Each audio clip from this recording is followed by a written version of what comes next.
when it comes to Manchester United, there's one thing the media like, and that is negativity. When things go wrong, they love to release their leaks, even if they're leaks from 4 or 5 months ago. And when things go right, they're very quiet. Players have spoken out about the good things that Erik Ten Hag has done.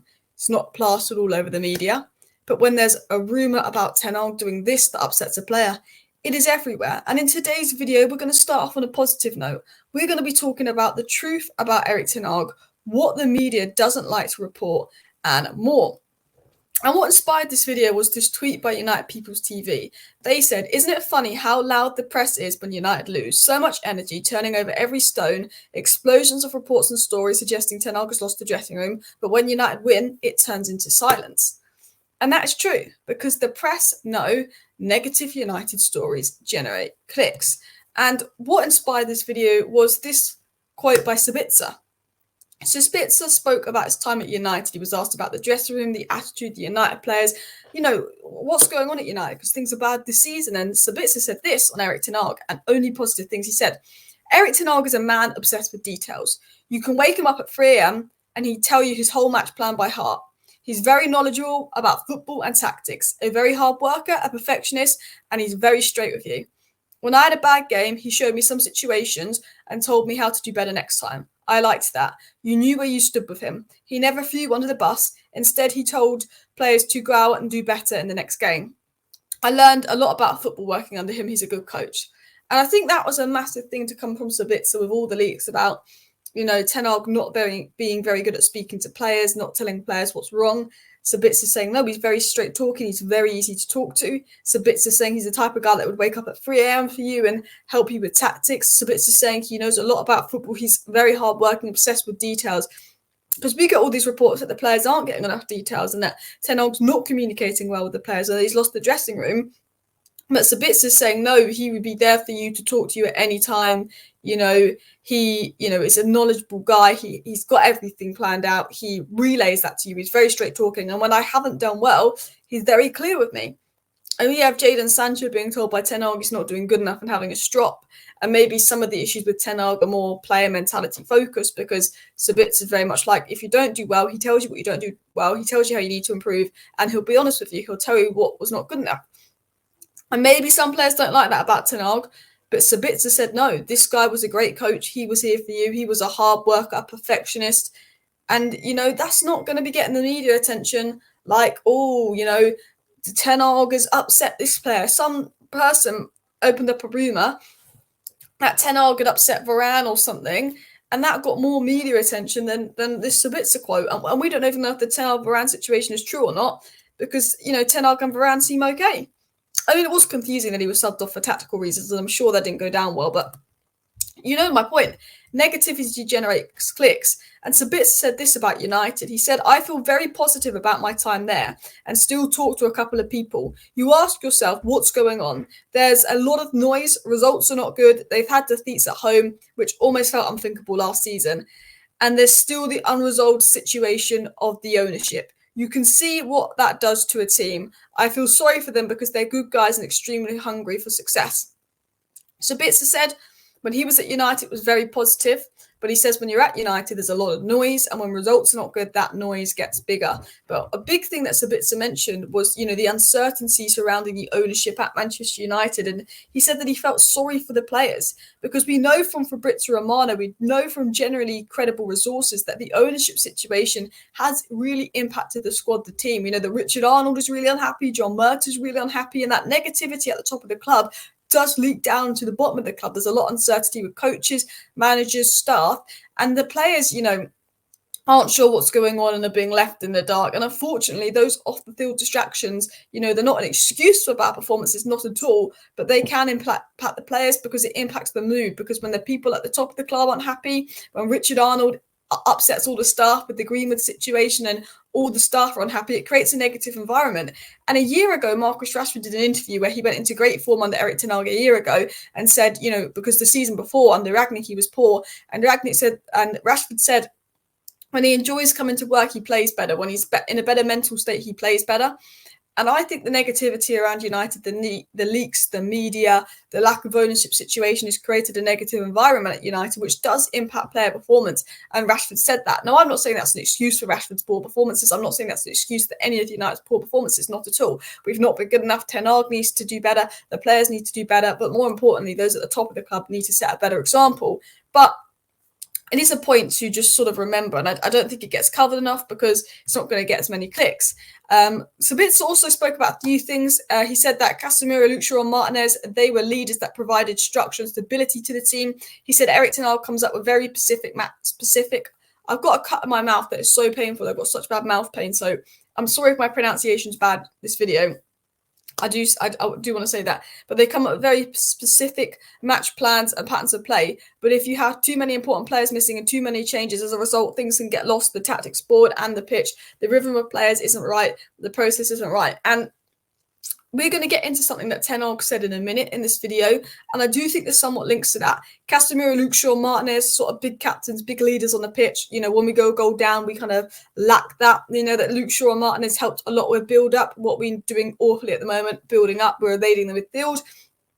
And he said, you know, Ten Hag has a specific way he wants to play, a certain plan. But when you get a few injuries and a few disruptions to the squad, it's kind of hard to build on that and do that, and the plan has to change.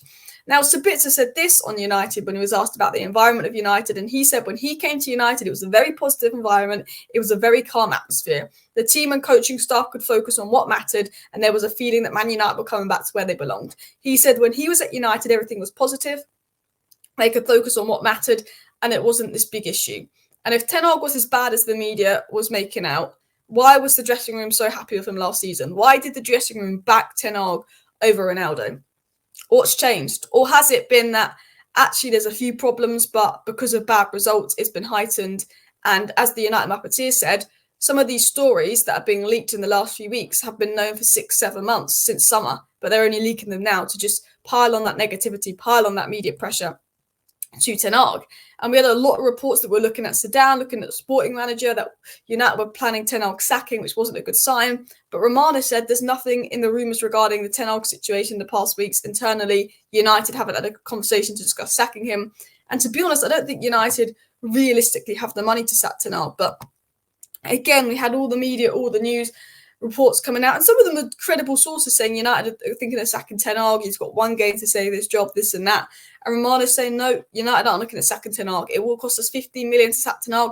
I don't think they want to. I don't think they've got the money. I think there's so much uncertainty with those at the top of the club that they can't really be making such a major change at sacking Ten Hag right now until maybe the Ratcliffe deal is finalised. Now, Erik Ten Hag made some interesting comments ahead of the Fulham game and after the Fulham game. And I think, you know, the biggest speculation has been, is the dressing room gone? I think the Fulham game gave me hope that the dressing room wasn't gone. The way they reacted when they scored that goal, how happy they were, how they spoke about the banner impacting them. I don't think the dressing room is gone yet. And Ten Hag said this before the match. And this actually, you know, even though we didn't play well in the match, even though we didn't play brilliant football, this kind of shone through. Ten Hag said this on character. He said, remember the fight we showed against Brentford? If there wasn't the spirit of characters in the dressing room, you couldn't do this. He said, we have to prove that turnaround. It starts with team spirit, bring it on the pitch and make it our game. Put our principles in the game, do the hard work. And Ten Hag said, look, on the dressing room leaks, there's still spirit there. We turned it around versus Brentford. You know, we got that winning goal versus Fulham. It was very well celebrated. And Ten Hag said, obviously, we need to be better. And that does start with team spirit on the pitch. We need to show that. We need to work harder because what we saw versus Newcastle wasn't good enough. Ten Hag said after the game, about United, where to go from here, performance improvements. He said, I'm sure we will improve as we get players back. And today was a solid performance. You see a base, a foundation to build from.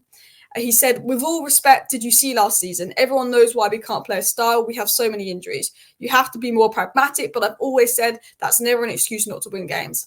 So Ten Hag's basically said, look, I'm not playing the football I want to play. I'm not playing the style. I know people are frustrated, but I've got so many injuries that I've just got to win games because football's a results-based business, and then I'll implement my style.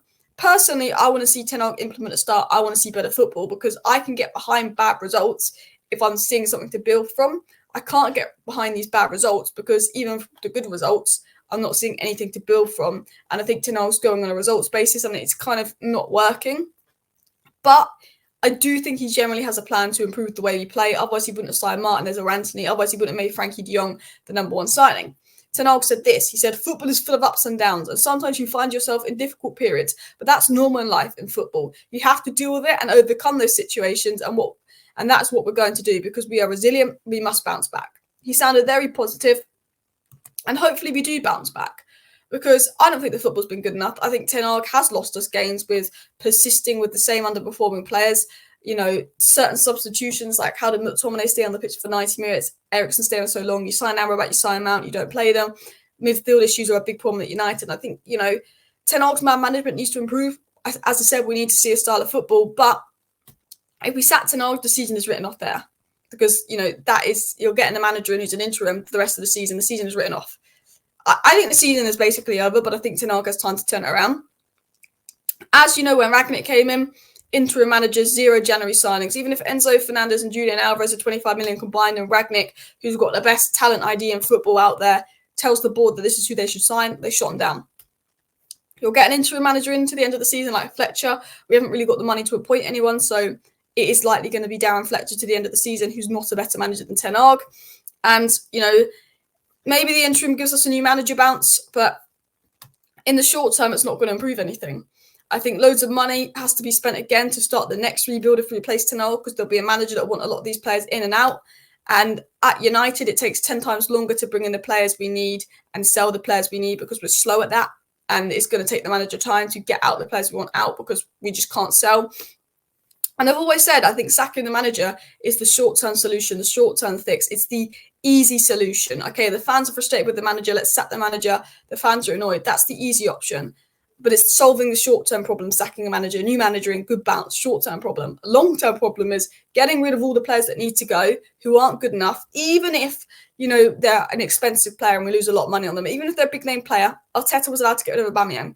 Get rid of all the players that need to go and then bring in who the manager wants within budget, but you sack the board and you get a proper recruitment team, a director of football that knows the manager's philosophy, the way he wants to play, and he can go out and find the signings to do that.